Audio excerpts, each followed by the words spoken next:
Bismillahirrahmanirrahim. Assalamualaikum warahmatullahi wabarakatuh. Selamat pagi Bapak Ahmad Aziz dan teman-teman sekalian. Kami dari kelompok 3 izin mempresentasikan hasil tugas kami untuk mata kuliah studi hadis yang kami beri judul Hadis Shahih dan Permasalahannya. Sebelumnya izinkan kami memperkenalkan anggota kelompok 3, dimulai dari saya, Siti Zakia Romadoni, dan kedua rekan saya, Tanasha Nurul Mustaqimah dan Nurul Hazwani. Pembahasan kali ini akan kita bahas yang pertama pengertian hadis shahih, yang kedua bentuk-bentuk hadis, yang ketiga klasifikasi hadis, keempat syarat kesahihan hadis, dan yang kelima hadis dan permasalahannya. Pengertian hadis shahih. Hadis atau al-hadits menurut bahasa al-jadid yang artinya sesuatu yang baru, lawan dari al-qadim, lama, yang berarti menunjukkan kepada waktu yang dekat atau waktu yang singkat. Menurut istilah ulama ahli hadis, hadis yaitu apa yang diriwayatkan dari Nabi Muhammad SAW, baik berupa perkataan, perbuatan, ketetapan, sifat jasmani atau sifat akhlak, perjalanan setelah diangkat sebagai nabi dan terkadang juga sebelumnya, sehingga arti hadis di sini semakna dengan sunnah. Lanjutnya ada bentuk-bentuk hadis. Di sini ada 5 bentuk-bentuk hadis. Yang pertama ada hadis qauli. Apa itu hadis qauli? Hadis qauli ini adalah segala sesuatu yang disandarkan kepada Nabi Muhammad SAW yang berupa perkataan atau ucapan yang memuat berbagai maksud, syarat, sifat, peristiwa, dan keadaan, baik berkaitan dengan akidah, syariat, akhlak maupun yang lainnya. Contoh dari hadis qauli ini adalah hadis tentang doa Rasulullah SAW yang ditunjukkan kepada orang yang mendengar, menghafal, dan menyampaikan ilmu. Selanjutnya ada hadis fi'li. Apa itu hadis fi'li? Hadis fi'li ini adalah segala yang disandarkan kepada Nabi Muhammad SAW berupa perbuatannya yang sampai kepada kita. Contoh dari hadis fi'li ini adalah tentang sholat dan haji. Yang ketiga ada hadis takriri. Hadis takriri ini adalah segala hadis yang berupa ketetapan Nabi Muhammad SAW terhadap apa yang datang dari sahabatnya.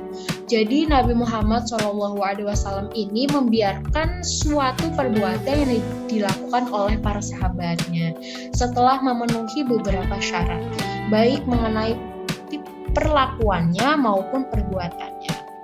Yang keempat ada hadis hami.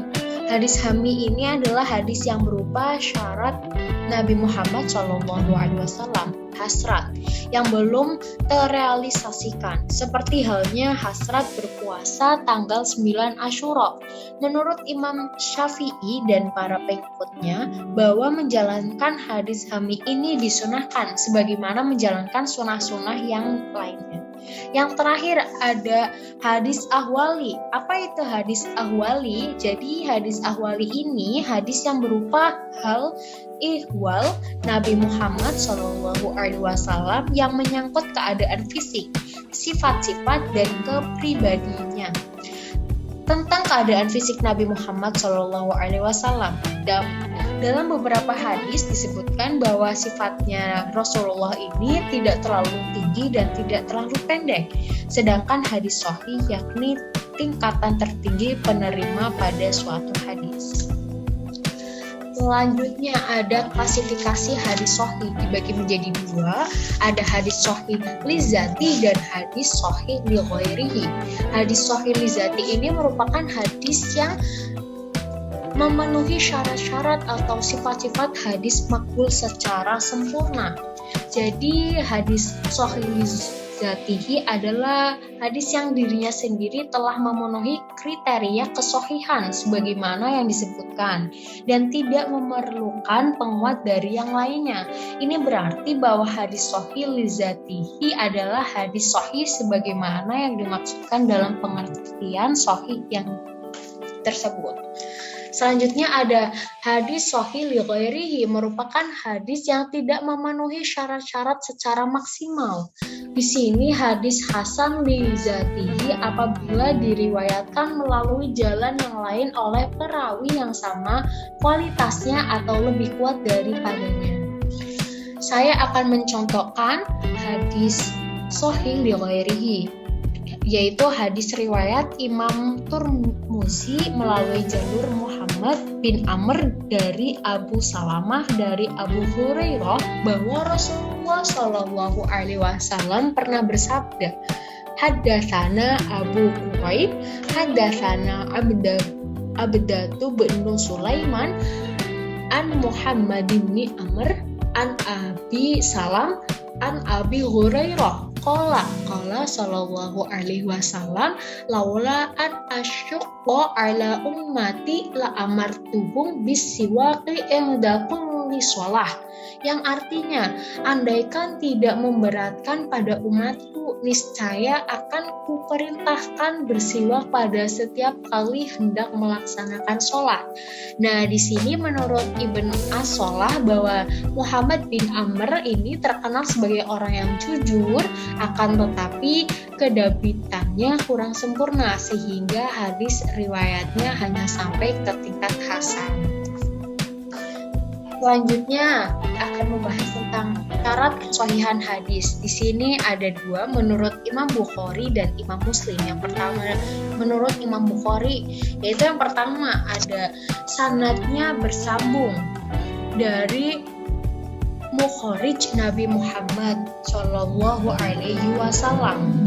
Jadi maksudnya adalah tiap-tiap periwayat dalam sanad hadis telah menerima riwayat hadis dari periwayat terdekat sebelumnya, mulai dari periwayat tingkat pertama sampai periwayat terakhir. Penerimaan hadis oleh seorang periwayat dari periwayat yang terdekat sebelumnya dalam suatu sanad.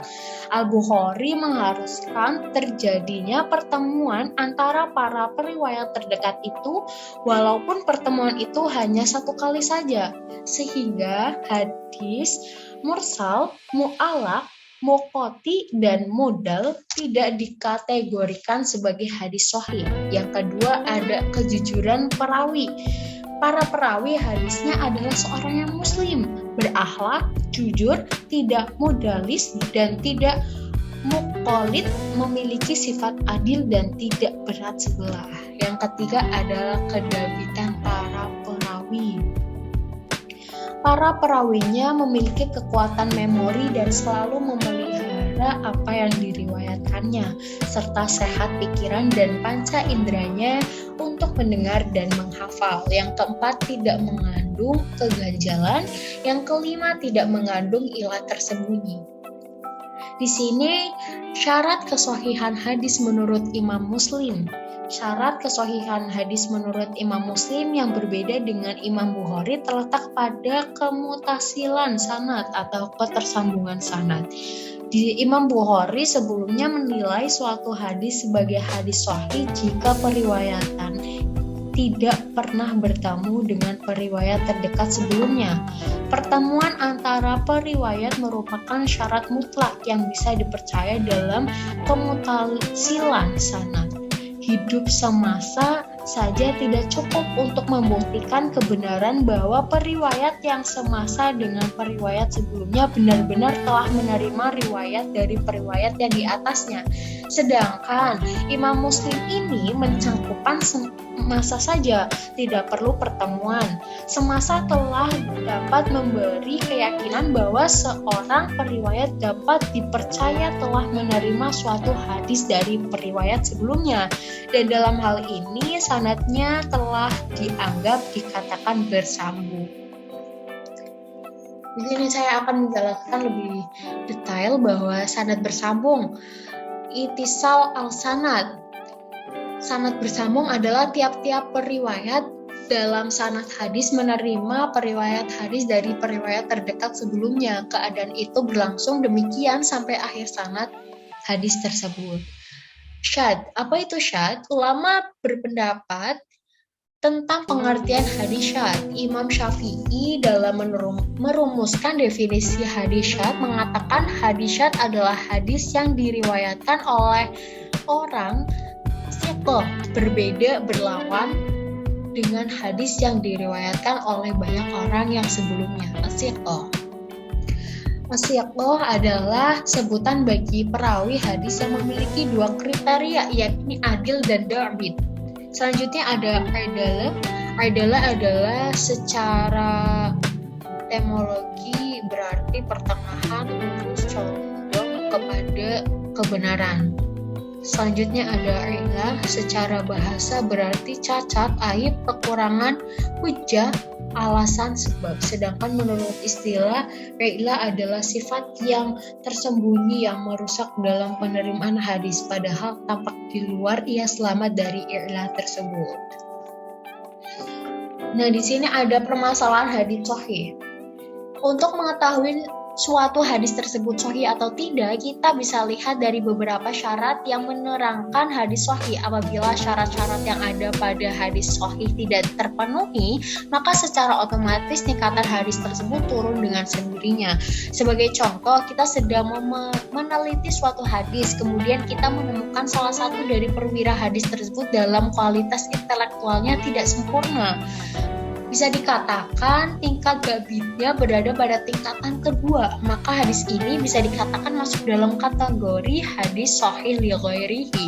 Dan apabila kita menemukan hadis yang memenuhi syarat juga tingkatan perwiranya menempati posisi pertama, maka hadis tersebut bisa dikatakan masuk dalam kategori hadis sahih li dzati.